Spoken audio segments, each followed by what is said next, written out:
Well, yeah.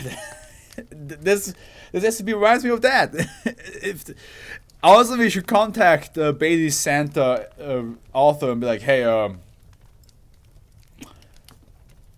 did you get inspiration by a cereal box called Sugar Daddy by any chance when you wrote Bailey Santa? Be honest. It reminds me of a certain artist who turns cartoons into hot guys. Isn't that like everybody? Isn't that the entirety of the of Twitter fan arts?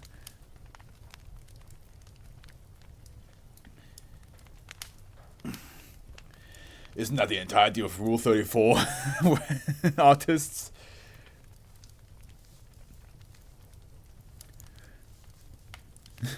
Do you know how little that narrows it down?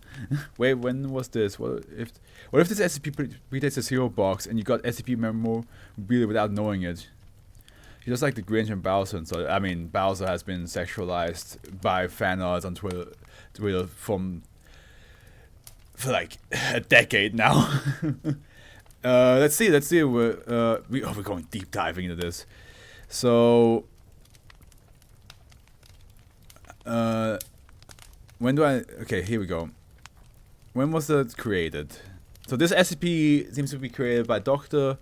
Flibble, and they wrote that on Christmas.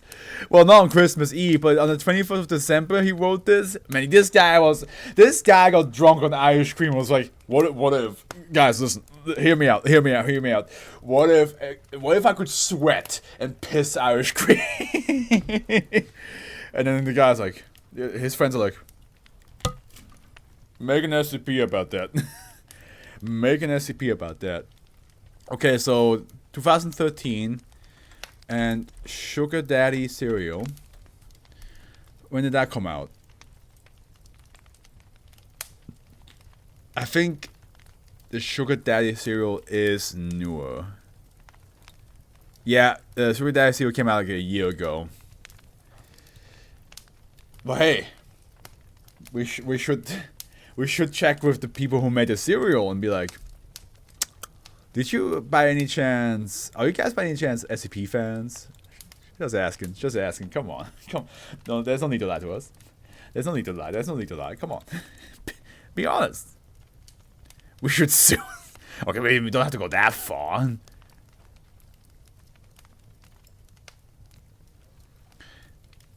I'm not sure if I did a stopwatch thing or not. I think I did.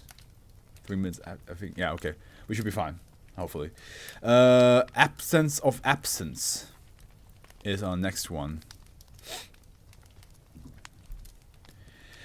Our 5th save, people. 5 save SCPs in a row. Not a single Euclid, not a single Keter. Or Keter. But Keter,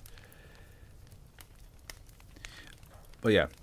SCP-1934 is located in corridor 719-A inside 19 behind a locked door. Specifically labeled as SCP-1934, corridor is to be closed off during testing.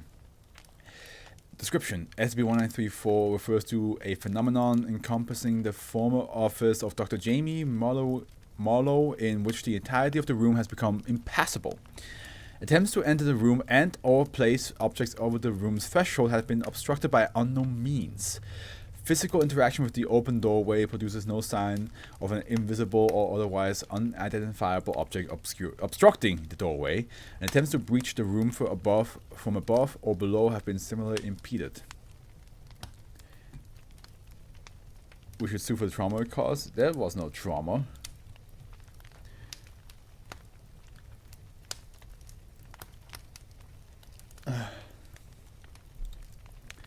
Prior to the manifestation of SCP-1934, the office contained only an empty filing cabinet and an oscillating fan, and was otherwise absent of obstruction. The office was in the process of being cleaned out when the anomaly was discovered by custodial staff returning from break. Scans of the area show no anomalous object or behavior within or without the room, and there is no indication of any change of mass within the room, with sufficient force to resist all attempts at mechanical perforation. Additionally, neither light nor sound have penetrated into the room. SCP-1934 remains illuminated by the room's pre-existing lighting. Well, no light or sound has penetrated the room, but maybe Sugar Daddy could. If you know what I'm saying. If you know what I'm saying.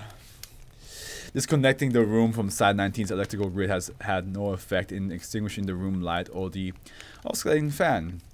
No further information on SCP-1934 can be detected given current technological limitations.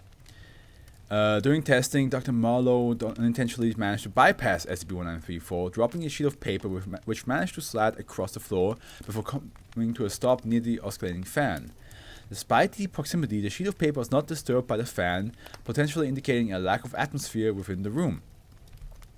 Follow-up attempts to slide objects have met with little success, and as of May 2014, the new objects have further obstructed the opening.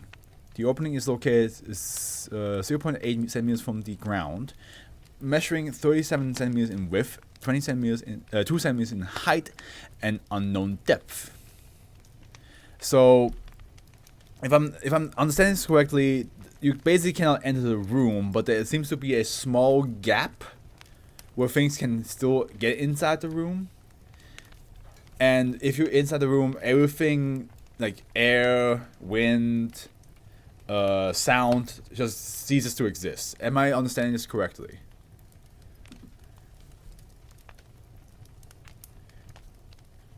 Addendum 1. 4 weeks following the discovery of an opening, certain organic objects, including bits of fruit and saltine crackers inserting into the room, have shown no signs of decomposition or animal infestation. Okay, so if that could be used as a very enhanced refrigerator.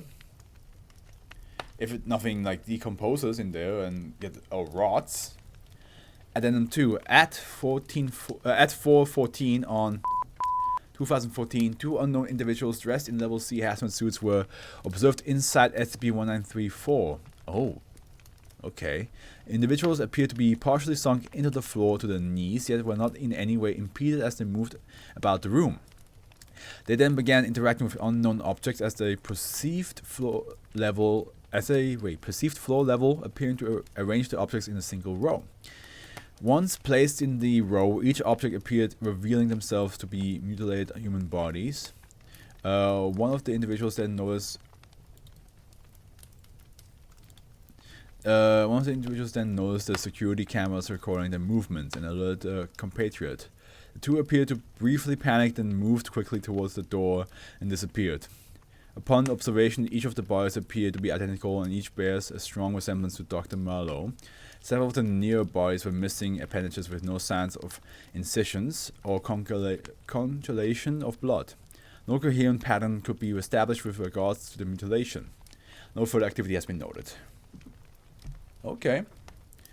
I still think it's pretty cool that you could technically use it as a very advanced, very efficient fridge if you were thinking about it.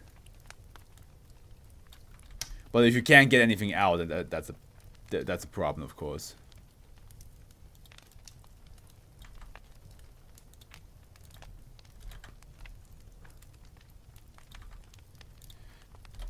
Also, Nuke, I saw what you sent me.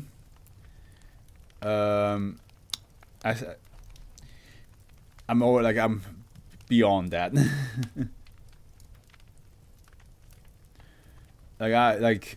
I've seen similar things like that, and I've seen a lot more extreme. I am beyond. But yeah, Bowser has been like fetishized to death by now, so.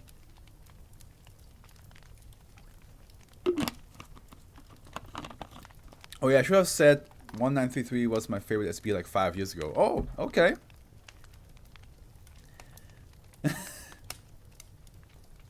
Yeah, she's quite funny, but I still like it. No, it's actually really good art. It's also creative to like make Bowser look a bit different than the usual stuff. I mean, but of course, there's like so many other things.